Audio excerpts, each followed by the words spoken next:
Trái tim của tử thần CHAP1 Liêu Tịch, mau mau đến đây dọn dẹp chỗ này đi, tiếng y tá trưởng quát lớn khiến cả mọi người phải run sợ. Ở bệnh viện này, ai mà chẳng biết y tá Ngọc Ý là người hung dữ, hay ăn hiếp các thực tập sinh nhẹ dạ cơ chứ. Nhưng ai bảo cô ta có địa vị ở bệnh viện này, nên cô ta có quyền lấn át thôi, mọi người biết chứ nhưng làm thế nào được, đành im lặng cho qua, dù sao họ cũng không muốn mất việc. Hay da, tội nghiệp con bé Liêu Tịch, mới đến đây ngày đầu mà phải gặp ngay cô ta làm người hướng dẫn, kiểu này, tôi thấy lo lắng cho con bé. Rồi hai bà lao công nhìn nhau cười khổ, khẽ lắc lắc đầu. Họ quan sát cảnh Liêu Tịch ôm đống kim tiêm đã qua sử dụng và bông băng dính đầy máu tươi đến kinh dị, cô đang gom từng chút một dọn dẹp đống rác y học đó. Này Liêu Tịch, mỗi ngày cô phải có mặt ở đây lúc 5 giờ sáng, đến 5 chiều thì được về. Tuy nhiên, còn việc tăng ca và trực đêm theo sự sắp đặt của cấp trên nữa, khi nào trực đêm thì tôi sẽ báo cô sau. Bây giờ thì cô về nhà được rồi. Ngọc Ý lên mặt, cô ta kênh kiệu nhìn Liêu Tịch có vẻ coi thường rồi hất mặt quay đi. Liêu Tịch chỉ mỉm cười, lắc đầu, chẳng hiểu cô Ngọc Ý này bị trạm dây thần kinh số mấy mà cư xử kiểu này với đàn em. Quá đáng thật, hay là vì cô ấy tỏ ra mình là người đi trước, có nhiều kinh nghiệm nên bắt nạt mình sao? Cởi bỏ áo blue trắng, xách túi xách ra về.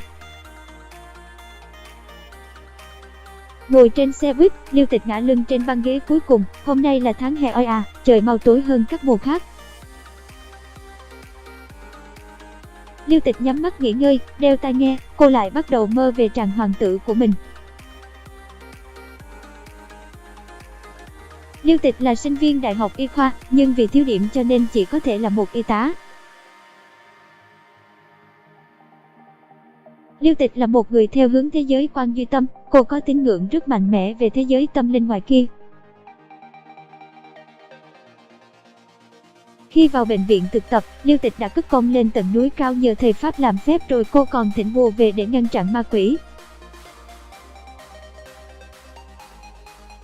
Đeo trên cổ chiếc bùa màu đỏ, Liêu Tịch cảm thấy an tâm vô cùng, một nơi chứa đựng đầy xác chết như bệnh viện quốc gia. Khi đeo thứ này vào rồi cô sẽ không còn sợ bọn yêu quái, ma quỷ kia nữa. Ba, mẹ, con về rồi đây. Liêu Tịch vừa về đến nhà đã chạy thẳng vào nhà bếp trộn cơm. Cô xoay tới xoay lui, gãi đầu ngơ ngác. Ba mẹ lại đi đâu rồi nhỉ? Ôm bát cơm, Liêu Tịch chạy lên phòng đóng cửa lại, vừa ăn vừa nghe nhạc, cô rất biết cách hưởng thụ cuộc sống. Vì cô nghĩ rằng nếu còn trẻ mà không hưởng thụ thì sau này đi làm rồi, nào là tăng ca, rồi trực đêm, thì tận hưởng kiểu nào đây?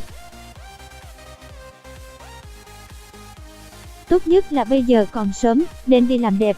Cơm đã ăn xong, nhưng người còn chưa tắm rửa, Liêu Tịch đã nhanh nhảu rời nhà đến spa tận hưởng. Điểm kế tiếp chính là tiệm làm tóc. Bệnh viện quốc gia Liêu Tịch, cô đến đây thực tập điều dưỡng, hay là đến làm người mẫu ảnh đây? Chị Ngọc Ý, em không hiểu ý của chị Ngọc Ý như cô dám thị già, khoanh tay đi xung quanh Liêu Tịch, vẻ mặt nhăn nhó. Tóc của cô, móng tay của cô, có giống một điều dưỡng không? Liêu Tịch giơ bàn tay của mình lên, nhíu mày. Em chỉ sơn móng tay, nhuộm tóc màu khói, có ảnh hưởng gì sao? Ngọc Ý giận dữ, tay chống nạnh. Có chứ.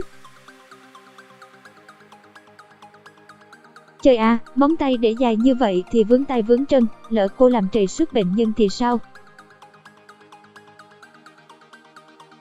Còn tóc tai thế kia, cô muốn quyến rũ bác sĩ à? Liêu Tịch gật gù em đồng ý là sẽ cắt đi bộ móng này, nhưng còn màu tóc hình như không có trong nội quy của bệnh viện, cho nên em sẽ. Cô dám cãi lời tôi sao? Liêu Tịch chưa kịp nói hết câu đã bị Ngọc Ý cắt ngang lời, giọng cô ta như quỷ sa tơn thét lên kinh hoàng khiến Liêu Tịch bịt chặt tay lại, chân không đứng vững lùi lại mấy bước mất đà. Ngay cả chút anh hùng trong người, Liêu Tịch cũng không còn nữa, khí chất lúc nãy của cô từ khi gặp chị Ngọc Ý đã bay đi đâu mất rồi. Liêu Tịch giơ một tay cản lại chị Ngọc Ý, giọng lắp bắp Người V, NG, ngày mai, em sẽ nhuộm đen, trở lại Ngọc Ý thở hì hục, trọng lượng thân hình của cô ta mỗi khi giận dữ ai đó là y như rằng biến thành một con khủng long bạo trú khiến ai cũng sợ hãi, sợ cô ta lại lấy thịt đè người, Lưu Tịch lại thuộc hạng thân hình lá liễu, làm sao đấu lại chị ta. Tốt lắm, vậy làm việc đi Ngọc Ý chỉ vào bãi rác, Lưu Tịch hiểu ý dọn dẹp. Cô khó thầm trong lòng.